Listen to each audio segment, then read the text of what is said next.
بسم اللہ الرحمن الرحیم۔ السلام علیکم دوستو، میں فہیم عباس آپ کو خوش آمدید کہتا ہوں نیوز کیفے میں، اور امید کرتا ہوں کہ آپ سب خیریت سے ہیں اور آج کے دن کا اور اس شروع ہونے والے ہفتے کا ایک اچھا سا آغاز بھی آپ کر چکے ہیں۔ آج روزانہ کی طرح ہم پھر ایک نئے موضوع کے ساتھ آپ کی خدمت میں حاضر ہوئے ہیں، اور موضوع جو ہے وہ ہمارا بڑا ہی ایک انٹرسٹنگ ہے۔ اس حوالے سے ہم آج کل دیکھ رہے ہیں کہ رشتہ داروں میں، دفاتر میں، بہن بھائیوں میں، دوستوں میں، ہر جگہ پہ، سوشل میڈیا پہ ہر جگہ پہ بات چیت بھی ہو رہی، اور کہیں بڑے پیار سے بات کر رہے ہیں، کہیں لڑائی جھگڑوں تک بات پہنچ رہی ہے۔ یہ جو ہماری موجودہ جو ملکی سیاسی صورتحال ہے، اس حوالے سے ہم نے آج کوشش کی کہ اپنے پروگرام میں بھی بات کریں، کچھ جو حقائق ہیں ان پہ روشنی ڈالیں کہ آخر یہ مطلب کیوں ملک کے حالات جو ہیں وہ ایسے ہیں، یا اس وقت جو ہے بالکل صحیح ڈائریکشن میں۔ تو ہمارے جو مہمان ہیں ان کے کیا اس حوالے سے تاثرات ہیں، اس بارے میں بات کرتے ہیں۔ مگر ایک چیز مجھے پروگرام کے آغاز میں آپ دوستوں کے ساتھ ضرور شیئر کرنی ہے۔ ہمارے جو ناظرین ہیں ان میں سے بہت سارے لوگ انتظار بھی کر رہے ہوں گے۔ ہم اپنے پروگرام میں طب نبوی کے حوالے سے ضرور کوئی نہ کوئی جو ہے وہ ایک چیز کے بارے میں آپ کو بتایا کرتے ہیں۔ تو آج طب نبوی کے حوالے سے جو سیگمنٹ ہے اس میں بادام کے بارے میں کچھ چیزیں بتانے کی کوشش کی جائے گی کہ طب نبوی کے سنہری اصولوں کے مطابق بادام سے ہم کیا کیا فوائد حاصل کر سکتے ہیں۔ ویسے ہم نے تو یہ سنا بادام جو ہے وہ کھانے چاہیے، اس سے یادداشت بہتر ہوتی ہے۔ ہمارے جتنے بھی حکمران ہیں، جتنے پولیٹیشین ہیں، ان کو بادام ضرور کھانے چاہیے، کم از کم انہیں وہ باتیں جو وعدوں کی شکل میں انہوں نے عوام سے کی ہوئی ہیں وہ یاد رہیں گی۔ آئیے چل کے یہ سیگمنٹ دیکھتے ہیں اور واپس آ کے ملک کی سیاسی صورتحال پہ بات کرتے ہیں۔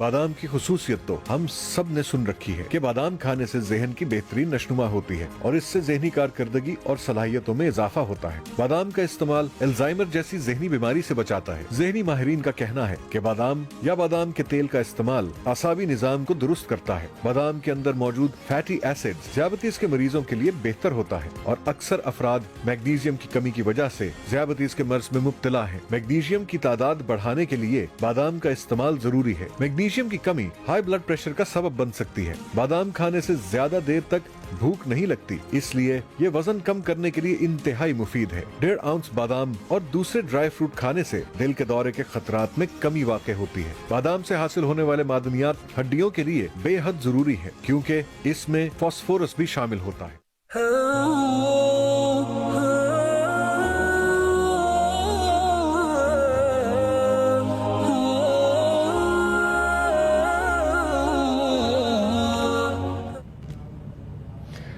جی دوستو، تو آج کا ہمارا موضوع ہے موجودہ ملکی سیاسی صورتحال، جو آپ کے سامنے ہے۔ روزانہ کی بنیاد پہ جو ہے وہ ہمیں جلسے دیکھنے کو مل رہے ہیں۔ مختلف سیاسی جماعتیں جلسے کر رہی ہیں، اپنے اپنے عوام کو جو ہے وہ آگاہ کر رہے ہیں کہ یہ ایسا ہے۔ یہ مطلب کسی بھی ایک سیاسی جماعت کے جو قائدین ہیں وہ یہ بتانے کی کوشش کر رہے ہیں کہ جو دوسری سیاسی جماعت ہے، جو ان کے مخالفین ہیں، وہ سب بے وقوف لوگ ہیں۔ تو یہ ہر جماعت میں ایسا ہی ایک پورا جو نقشہ جو ہے نا وہ پیش کیا جا رہا ہے۔ خیر، کیا یہ سارے معاملات ہیں، کس جانب بڑھ رہے ہیں؟ کیونکہ 25 مئی کو لانگ مارچ کا اعلان بھی کر دیا گیا ہے وزیر اعظم عمران خان صاحب کی جانب سے، اور شہباز شریف کہتے ہیں کہ خانہ جنگی کی کوشش کی جا رہی ہے ملک میں، اور مریم اورنگزیب کہہ رہی ہیں کہ الیکشنز اپنے وقت پہ ہی ہوں گے۔ تو بہت سارے بیانات ہیں، آئیے اس حوالے سے بات کرتے ہیں۔ میرے ساتھ موجود ہیں سید عبید شاہ، آپ تجزیہ کار اور آپ سے مختلف موضوعات کے حوالے سے رہنمائی بھی لے چکے ہیں۔ السلام علیکم، خوش آمدید، گڈ مارننگ، کیسے ہیں آپ؟ وعلیکم السلام فہیم بھائی، الحمدللہ، اللہ کا شکر ہے۔ زبردست۔ کیا صورتحال ہے؟ لانگ مارچ ہونے والا ہے، اور کیا ہم تاریخ تو نہیں دہرانے جا رہے، اور ملک میں یہ جو کہا جا رہا ہے کہ خانہ جنگی کی کوشش کر رہے ہیں خان صاحب، کس طرف جا رہے ہیں؟ اپنا ذرا تجزیہ تو پیش کریں سر۔ بسم اللہ الرحمن الرحیم۔ فہیم بھائی، بات یہ ہے کہ یہ خان صاحب के बारे में मेरी ये राय है कि वो बुनियादी तौर पर चूँकि खिलाड़ी रहे हैं, ग्रोथ जो उनकी हुई है वो एक खिलाड़ी के तौर पे हुई है, तो वो फाइटर हैं, एजिटेटर हैं, और वो चैन से सिर्फ उसी हाल में बैठ सकते हैं कि इक़्तिदार उनके अपने पास हो। बाकी किसी की भी हुकूमत हो, कायद आज़म की भी हुकूमत होती, वो चैन से बैठने नहीं देते खान साहब उनको। तो उनको कुछ ना कुछ करते रहना है, लोगों को मोटिवेट करना है, लोगों को मूव अप करना है, और कोई किसी न किसी प्रोटेक्स्ट में, किसी न किसी ग्राउंड पर उन्हें ये सरगर्मी जारी रखनी है। तो अब ये सरगर्मी इसलिए कि इम्पोर्टेड हुकूमत नहीं चाहिए हमें जो है वो आज़ादी के लिए लड़ना है, ख़ुद मुख्तारी का तहफ़्फ़ुज़ करना है, और हमें जो है वो इलेक्शन की फ़ौरन डेट दी जाए, असेंबली डिज़ोल्व की जाए। यही असेंबली डिज़ोल्व करने को वो आखिरी मोमेंट तक तैयार नहीं हुए। जब उनके ख़िलाफ़ तहरीक एतमाद पेश की गई, उस वक्त उनके पास मौका था कि वो असेंबली डिज़ोल्व कर दें और नई इलेक्शन कॉल कर दें, मगर वो तैयार नहीं थे आखिरी वक्त तक, आखिरी दिन तक, ना वोटिंग कराने को, ना असेंबली डिज़ोल्व करने को। अब वो कहते हैं ये असेंबली डिज़ोल्व कर दी जाए। अब उनका बुनियादी मुतालबा यही है कि असेंबली डिज़ोल्व करके नए इलेक्शन में जाया जाए। तो अब उनकी ज़हनी हालत पर तो मैं कुछ क्या तबसरा करूं। ज़ाहिर है लोगों को ये मायूब लगता है, बहुत सारे लोग उनकी बात को जो है वो बाय करते हैं और समझते हैं कि वाकई वो जो कह रहे हैं वही उनकी खुद मुख्तारी की जंग है और मुल्क की आज़ादी की जंग है। हालांकि अपने 3.5 साल दौरे हुकूमत में उन्होंने अपनी मुल्क की आज़ादी या खुद मुख्तारी के लिए 1 घंटा भी खर्च नहीं किया। यानी यकीनी तौर पर और बिल्कुल हतमी तौर पर उन्होंने मुल्क को IMF के पास रखवा भी दिया, स्टेट बैंक भी उनकी मर्ज़ी उनके पास गिरवी रखवा दिया, जो उन्होंने कहा वो किया, और कीमतें भी उनके कहने पे बढ़ाई। 300% बिजली की कीमत बढ़ाई गई, गैस की कीमत बढ़ाई गई, पेट्रोल पर बहुत ज़्यादा लेवी लगाया गया। पर लीटर कमिट करके आए थे कि हर महीने 4 और बढ़ा के 30 रुपये तक बढ़ाएंगे।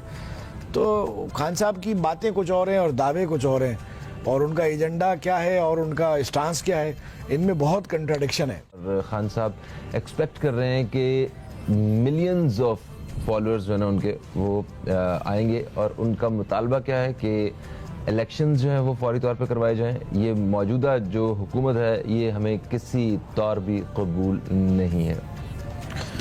जी फ़हीम भाई, बिल्कुल यही बात है, ये उनका मुतालबा है। हर दफ़ा वो उनके पास देखे ना, एक कोपेमा के पास पहाड़ की चोटी होती है सर करने के लिए, तो वो चोटी उसे प्रोवोक्ट रखती है, उसे गरमाए रखती है खून को कि वो चढ़ता रहता है।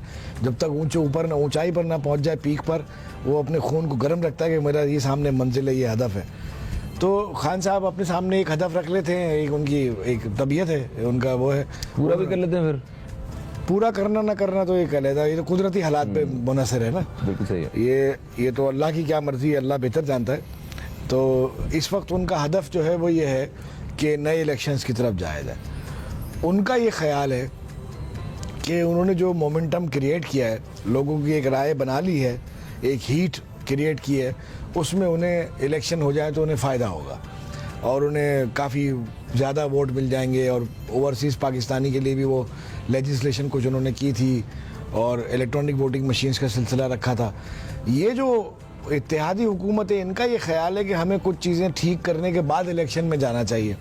मसलन जाहिर है बुनियादी तौर पर ओवरसीज की जो वोटिंग है उसको ख़त्म करके, और बुनियादी तौर पर तो देखें, बुनियादी तौर पर तो उनका इलेक्शन इस्लाहात और मईशत, ये उनके 2 इत्तेहादी हुकूमत के मौक़िफ़ हैं कि इनके मामलात हम ठीक करके फिर इलेक्शन में जाएंगे। चले यहाँ एक बात ऐड कर दूँ इसमें, आसिफ जरदारी साहब की राय नहीं है कि इलेक्शन में जाया जाए, और मौलाना फजलुर रहमान साहब की भी राय नहीं है कि जाया जाए, लेकिन नून लीग तैयार है कि नवंबर-दिसंबर तक इलेक्शन की डेट दे दी जाए और उससे कुछ अर्से पहले निगरां हुकूमत कायम करके इलेक्शन में चले जाएं।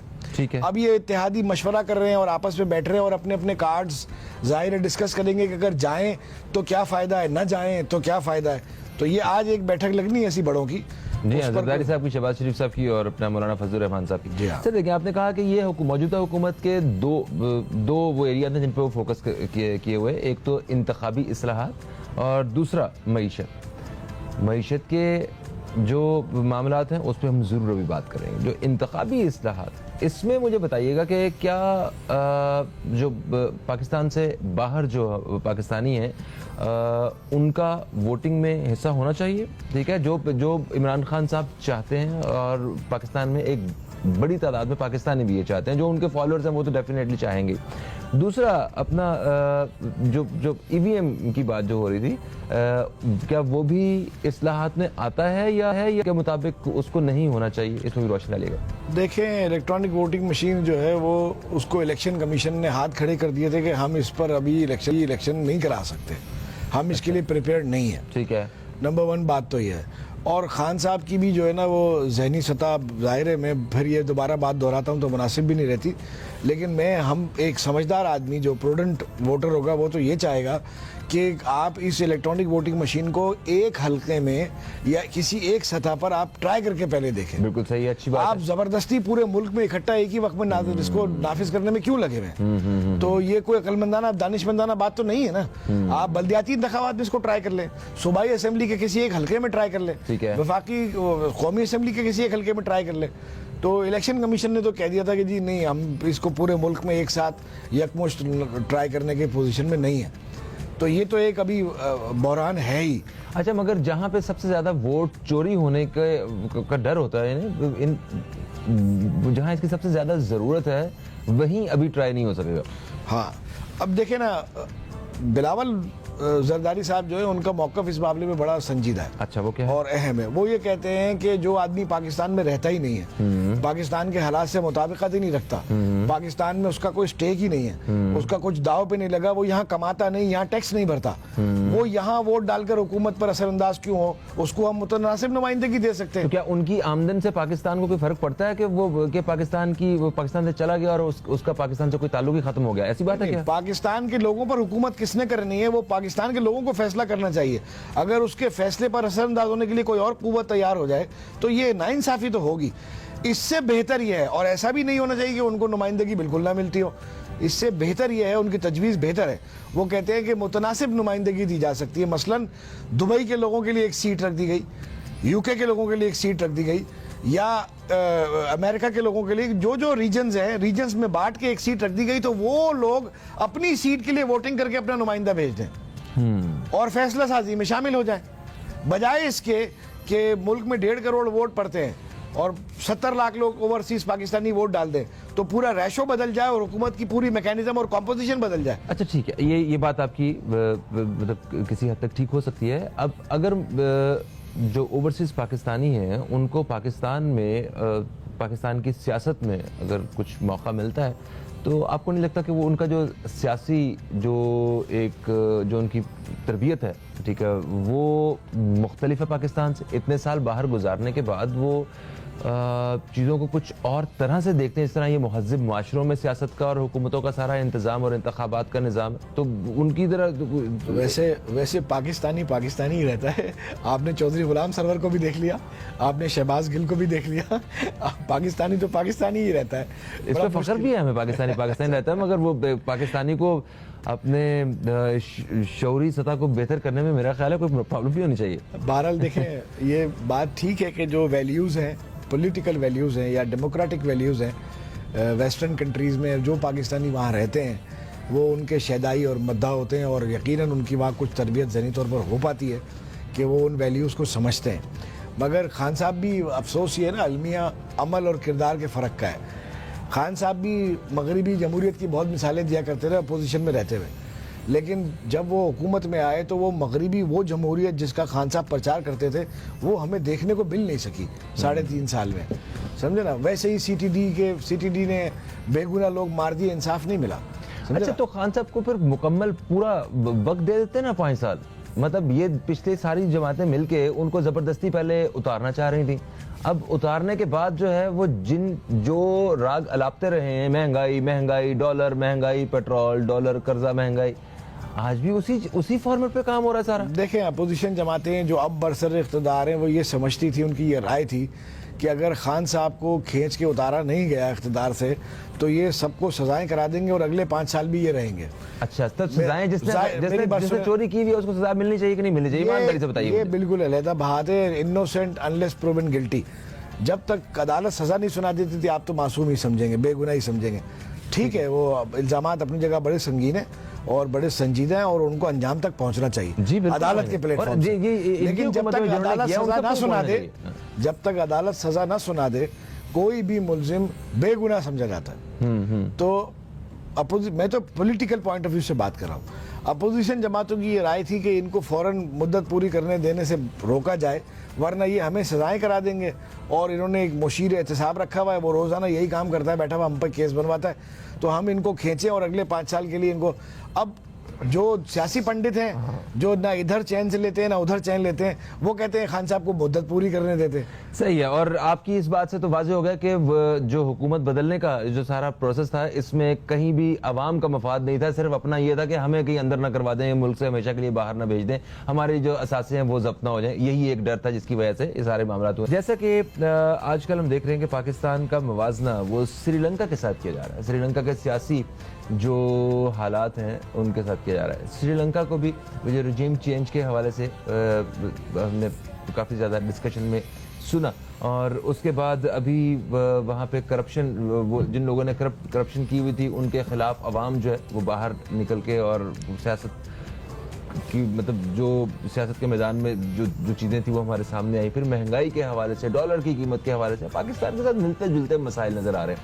तो सियासत के मैदान में किस तरह मुवाजना किया जा रहा है, इस पर थोड़ी सी रोशनी डालिएगा। जी हाँ फ़हीम भाई, हालात ज़ाहिर है माशी तौर पर तो पाकिस्तान के हालात अच्छे नहीं हैं, और जो मुआहदे इमरान खान साहब की हुकूमत करके गई, जो पॉलिसियाँ उन्होंने अडॉप्ट की, जो लोन लिए, प्रोग्राम लिए और प्लेज किए, वो ज़ाहिर है उन पर मुज़ाकरात इस हुकूमत के साथ आने के बाद से चल रहे हैं, और कुछ वादे तो उन्हें पूरे करने ही पड़ेंगे, निभाने ही पड़ेंगे जो पिछली हुकूमत कर गई है, क्योंकि ज़ाहिर है ये वादे, ये मुआहदे रियासतों के दरमियान होते हैं, इदारों के दरमियान होते हैं, शख्सियात या पार्टियों के दरमियान तो नहीं होते। अब 25 मई को मुज़ाकरात है इनके फाइनल IMF से। उस मुज़ाकरात के बाद ये उम्मीद की जा सकती है कि अगर वो बेहतर रहे, पैकेज बेहतर मिल गया, तो डॉलर की कीमत कुछ नीचे आएगी। इस वक्त तो डॉलर ज़ाहिर है बहुत बेकाबू है, 200 क्रॉस कर गया। नीचे भी 2-3 रुपये आएगी, और कितनी आएगी? नहीं, डॉलर तो ईमानदारी से 160-170 के दरमियान रहना चाहिए अभी। ये जो इससे ज़्यादा डॉलर की कीमत बढ़ी है वो सब सट्टा है और प्रॉफिट टेकिंग है, शॉर्ट टर्म प्रॉफिट टेकिंग है। 2-4 दिन के लिए, 5 दिन के लिए खरीद लिया, फिर बेच के पैसे कमा लिए, तो ये ट्रेडिंग कर रहे हैं पाकिस्तान में ही। जी हाँ, जी हाँ। और ये पाकिस्तान के साथ, पाकिस्तान जुल्म है ना, ये ज्यादती है, ये कोई इसमें आप पाकिस्तान के खिलाफ काम कर रहे हैं। बिल्कुल है, लेकिन देखें ना, लोगों को तो अब जब आज़ाद छोड़ेंगे, लोग जुर्म और सही को नहीं समझते। हाँ, उन्हें प्रॉफिट टेकिंग आती है। ठीक है। हुकूमतों का काम होता है कि वो उन्हें डंडे के जरिए दबाकर उनको एक नज़्म ज़ब्त पर चलने का पाबंद करती है। अगर ये डॉलर के बारे में इमरान खान साहब ने कुछ थोड़ी सी सख्ती करनी शुरू की थी, मगर वो अमली तौर पर थी नहीं। डॉलर को अगर ओपन मार्केट में ट्रेड करना बंद कर देना, डॉलर का क्या काम है? आप कपड़ा डॉलर में खरीदते हैं? नहीं। आप पेंट खरीदते हैं डॉलर में? गाड़ी खरीदते हैं डॉलर में? एयर कंडीशन खरीदते हैं? तो डॉलर का ओपन मार्केट में काम क्या है? क्यों खरीदे कोई? या तो वैलिड वीज़ा दिखाए कि मैं बाहर ट्रैवल कर रहा हूँ और $10,000 तक इशू करा ले, और जब वापस आए तो बता दे कि मेरे पास ये बचे हुए हैं, वापस कर दे। फिर जाना हो तो फिर वैलिड वीजा दिखाए, फिर ले ले। बिल्कुल सही है। एक आम आदमी का क्या काम है डॉलर लेने से? बिल्कुल कोई नहीं है। गवर्नमेंट को चाहिए इस पर कोई सख्त एक्शन ले, बात करे। मगर ये गवर्नमेंट्स के साथ जुड़े हुए लोग जो है ना, बड़े बड़े इन्वेस्टर्स, बड़े बड़े हाथी जो कि डॉलर्स में काम कर रहे हैं, जिनकी वजह से इमरान खान साहब के सफों में भी थे ना। नहीं तो देखें, मसला इमरान खान का थोड़ी है या नवाज शरीफ का मसला है, जरदारी का थोड़ी है, मसला पाकिस्तान का। हम तो सियासी हालात पर बात कर रहे हैं ना। मैं ये कहना चाह रहा हूँ कि इस हुकूमत को ये इमरान खान साहब से या पिछली हुकूमत से बेहतर रिजल्ट देने की इनसे तवक्का की जा सकती है। एक वजह यह है कि इनका तजुर्बा उनसे ज़्यादा है। नंबर 2 वजह क्या है? नंबर 2 वजह यह कि ये एक मुश्तरका और वसीउल बुनियाद हुकूमत है। ठीक है। इसमें पीपल्स पार्टी जैसी एक ताकतवर जमात भी मौजूद है जो सिंध के एक सूबे में बरसर इख्तिदार है। इसमें पंजाब की बरसर इख्तिदार जमात भी मौजूद है, नून लीग, और मौलाना फजलुर रहमान भी हैं, NQM भी हैं। तो ये एक ब्रॉड बेस्ड गवर्नमेंट है। सही है। और इनको अगर थोड़ा सुकून से काम करने दे रहा तो शायद ये ज्यादा बेहतर आउटपुट दे सकते हैं। यानी कि जो इमरान खान साहब के साथ जो लोग थे, या इमरान खान से ज्यादा वतन के साथ मुखलिस जो हैं, आपको लगता है कि ये लोग हैं, इससे मुल्क को फायदा हो? नहीं, मैं किसी को कम मुखलिस या किसी को गद्दार खुदा न खास्ता कहने पर यकीन नहीं रखता। दोनों की इखलास पर हम गुफ्तगू नहीं कर रहे। हम अहलियत पर और हालात पर बात कर रहे हैं कि किसके लिए कितनी सपोर्टिव एनवायरनमेंट हो तो वो कितना बेहतर रिजल्ट दे सकता है। ये सपोर्टिव एनवायरनमेंट है, इस हवाले से हम आपकी बात जो है लेके आगे बढ़ते हैं। पाकिस्तान और श्रीलंका के सियासी हालात का मुकाबला मवाजना किया जा रहा था। अभी क्या आपको लगता है कि पाकिस्तान में भी एक खाना जंगी वाली सूरत पैदा होने वाली है? نہیں اللہ نہ کرے ہو. وہ عمران خان صاحب دیکھیں نا, میں آپ سے وقفے میں بات کر رہا تھا, مختصر کرتا ہوں کہ سیاسی جو پولیٹیکل سائنس ہے نا, اس میں ایک اصطلاح ہوتی ہے ایک ایسے خطیب کی جس کو ڈیموگوج کہتے ہیں. ٹھیک ہے. اور ہمارے یہاں جو ریسنٹ ہسٹری میں مثالیں ہیں نا, وہ صدر سویکارنو انڈونیشیا کے وہ ہیں, اور ڈونلڈ ٹرمپ ہیں, یا تھوڑا پہلے چلے جائیں تو ہٹلر ہیں, اور پھر کافی یہ پرانا موضوع ہے, ماضی سے چلتا آ رہا ہے. اس میں یہ کہ ایک ایسے سیاستدان یا ایسے سیاسی رہنما جو جوش خطابت میں جھوٹے وعدے کریں, آپ کو فالس ہوپ دیں, اور آپ کو غیر حقیقی جو ہے وہ اہداف آپ کے سامنے رکھیں عوام کے سامنے, اور آپ کے لسانی تعصبات کو, جذبات کو, اور آپ کے خوف کو بھڑکا کر اپنے اقتدار کا راستہ ہموار کرنے کی کوشش کریں, ان کو کہا جاتا ہے پولیٹیکل سائنس میں ڈیموگوج. تو یہ عمران خان صاحب اس سے قطعی ڈیفرنٹ نہیں ہے میرے اپنی رائے میں. وہ جو وعدے کرتے ہیں وہ وعدے حقیقی نہیں ہوتے, وہ خود اب ان وعدوں سے سنجیدہ نہیں ہوتے, اور وہ جو اعلانات کرتے ہیں اور جو اہداف دیتے ہیں ان کا وہ تعاقب بھی نہیں کرتے.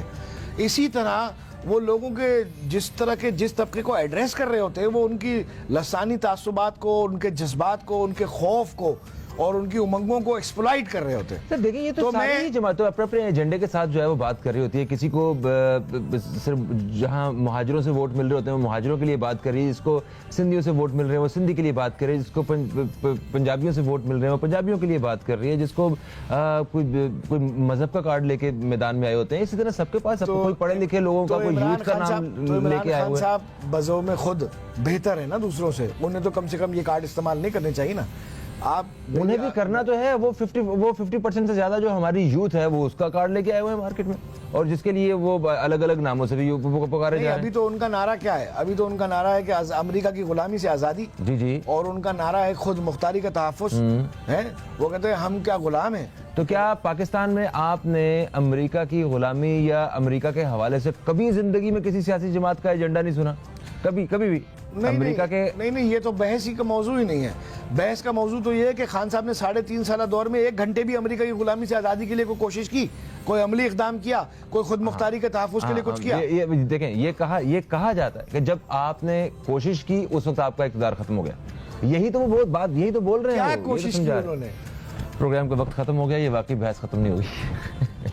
دوستو, پروگرام کا وقت اپنے اختتام کی طرف آ گیا. مجھے فہیم عباس کو اور عبید صاحب کو اجازت دیں, اور آپ دوستوں سے پروگرام کے اختتام میں صرف یہی کہوں گا کہ جتنی بھی سیاست کے حوالے سے مطلب لڑائی جھگڑا, سیاسی نظریاتی اختلافات ہو سکتے ہیں, مگر اس کا مطلب یہ ہرگز نہیں ہے کہ آپ ایک دوسرے کے گریبان پکڑ لیں, یا ایک دوسرے کے ساتھ جو تعلقات ہیں ان کو ہی اس نہج پہ لے آئیں کہ آپ دو الگ الگ راستوں پہ چل رہے ہیں. ٹھیک ہے, سیاسی نظریاتی اختلافات اسی طرح ہی ہیں جس طرح اور بھی مختلف پہلوؤں پہ آپ کا ایک نظریہ الگ ہو سکتا ہے, مگر آپ کے دوست وہی ہونے چاہیے, رشتہ دار وہی ہونے چاہیے, سارا کچھ وہی ہونا چاہیے.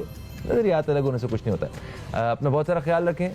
فہیم عباس کو نیوز کیفے کی ٹیم کو دیں اجازت. آپ سے پھر ملاقات ہوگی, تب تک کے لیے خدا حافظ. پاکستان زندہ باد.